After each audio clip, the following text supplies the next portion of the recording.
இன்னைக்கு தமிழ்நாட்டில் இன்னைக்கு ஒரு மகத்தான கூட்டணி, ஒரு போல்டு மேன், அயன் மேன், ஒரு இரும்பு மனிதர் எடப்பாடி பழனிசாமி அவருடைய தலைமையில் இன்னைக்கு அமையப்பட்டிருக்கிறது. நாங்கள் மக்களுக்காக இந்த கூட்டணியில் இருக்கிறோம். தமிழ்நாட்டு மக்களுடைய எதிர்பார்ப்பை நிறைவேற்றக்கூடிய ஒரு கூட்டணி உருவாக்குகிறோம்.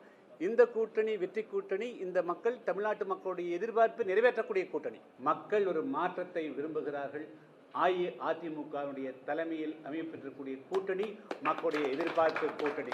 எனவே அதை நாங்கள் நிறைவேற்றுவோம். இந்த கூட்டணி மக்களுக்காக அமைக்கப்பட்டிருக்கக்கூடிய கூட்டணி. ஏப்ரல் மாதம் 11, 19 நடைபெறக்கூடிய இந்த நாடாளுமன்ற தேர்தலில் அஇஅதிமுகவினுடைய தலைமையில் அமையப்பெற்றிருக்கக்கூடிய கூட்டணியில் புதிய தமிழகம் கட்சி இடம்பெற்றிருப்பது மிகவும் மகிழ்ச்சிகரமானது என்பதை நான் இந்த நேரத்திலே தெரிவித்துக் கொள்கிறேன். இது ஒன்றும் ஒரு புதிய கூட்டணி அல்ல. 2019ஆம் ஆண்டு நடைபெற்ற நாடாளுமன்ற தேர்தலில் அஇஅதிமுகவினுடைய தலைமையில் அமையப்பெற்ற கூட்டணியில் தான் புதிய தமிழகம் கட்சி இடம்பெற்றிருந்தது. எனவே அதனுடைய தொடர்ச்சியாகத்தான் இந்த தேர்தலிலும் புதிய தமிழகம் கட்சி இடம்பெற்றிருக்கிறது என்பதை நான் முதலில் தெரிவித்துக் கொள்ள விரும்புகிறேன். மிக முக்கியமான காரணம், இப்பொழுது அகில இந்திய அளவில் அதே போல தமிழகத்தில் ஆட்சி இருக்கக்கூடிய இரண்டு கட்சிகளுக்கும் எதிராக, ஆட்சியாளர்களுக்கு எதிரான ஒரு மிகப்பெரிய மனநிலை இருக்கிறது. எந்த ஒரு கூட்டணியுமே வெற்றி பெற வேண்டும் என்று சொன்னால் அந்த கூட்டணி மக்களுடைய மனோநிலையை சரியாக கணக்கிட்டால் மட்டும்தான் அந்த கூட்டணி வெற்றி பெற முடியும். அந்த வகையில் கோடான கோடி தமிழ் மக்களுடைய அபிலாசைகளை, விருப்பங்களை நிறைவேற்றக்கூடிய வகையில் ஒரு சுதந்திரமான சுயமரியாதையுடன் கூட்டணி இன்று அஇஅதிமுகவினுடைய பொதுச் செயலாளர் அன்பு சகோதரன் எடப்பாடி பழனிசாமி அவருடைய தலைமையில் அமையப்பெற்றக்கூடிய இந்த கூட்டணியில் புதிய தமிழகம் கட்சி அங்கம் பெற்றிருக்கிறது.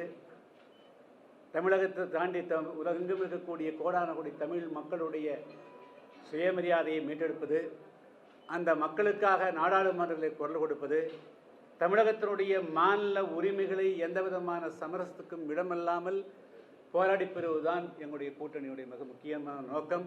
கடந்த 5 ஆண்டு காலம் 2019 40க்கு 38 இடங்களை எதிர்கட்சிகளுக்கு ஒரு கட்சி கொடுத்தார்கள். ஆனால் அவர்களுடைய செயல்பாடுகள் எதுவுமே சொல்லக்கூடிய அளவுக்கு ஒன்றுமே இல்லை.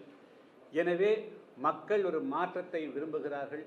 அஇஅதிமுகவுடைய தலைமையில் அமையப்பெற்றக்கூடிய கூட்டணி மக்களுடைய எதிர்பார்ப்பு கூட்டணி.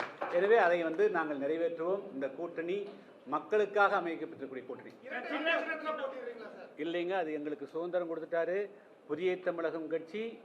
எங்கள் தேர்தல் ஆணையத்தில் நாங்கள் வழக்கு நேற்று டெல்லி உயர்நீதிமன்ற வழக்கு போட்டோம். எங்களுக்கு தனி சின்னம் கொடுக்க சொல்லிக்கிறாங்க. எனவே நாங்கள் எங்களுடைய கட்சியினுடைய சின்னம் தேர்தல் ஆணையம் எது ஒதுக்குகிறதோ அந்த சின்னத்தில் போட்டியிடுவோம். அது எங்களுடைய கட்சியினுடைய மாவட்ட நிர்வாகிகளோடு, உயர்மட்ட குழு உறுப்பினர்களோடு கலந்தாலோசித்து எப்பொழுதுமே இது முடிவெடுக்கக்கூடிய அதிகாரத்தை எனக்கு கொடுத்தார்கள். அந்த முடிவெடுத்துட்டோம். யார் போட்டியிடுங்கிறது கட்சியினுடைய கட்சியினுடைய நிர்வாகிகளோடு கலந்தாலோசித்து முடிவெடுக்கப்படும். அதெல்லாம் இன்னும் நாள் இருக்குதுங்க. இன்னும் கூட்டணி எப்படி இன்னைக்கு தமிழ்நாட்டில் இன்னைக்கு ஒரு மகத்தான கூட்டணி, ஒரு போல்டு மேன், அயன் மேன், ஒரு இரும்பு மனிதர் எடப்பாடி பழனிசாமி அவருடைய தலைமையில் இன்னைக்கு அமையப்பட்டிருக்கிறது. எப்படிங்க நான் இங்கே எங்களை பற்றி தான் பேச முடியும். நாங்கள் மக்களுக்காக இந்த கூட்டணியில் இருக்கிறோம். தமிழ்நாட்டு மக்களுடைய எதிர்பார்ப்பை நிறைவேற்றக்கூடிய ஒரு கூட்டணி உருவாக்குகிறோம். இந்த கூட்டணி வெற்றி கூட்டணி. இந்த மக்கள் தமிழ்நாட்டு மக்களுடைய எதிர்பார்ப்பை நிறைவேற்றக்கூடிய கூட்டணி.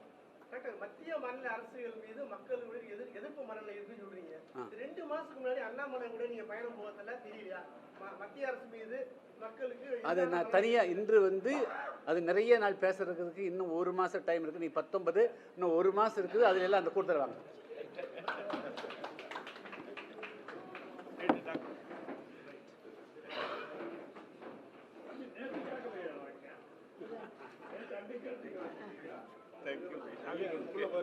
Thank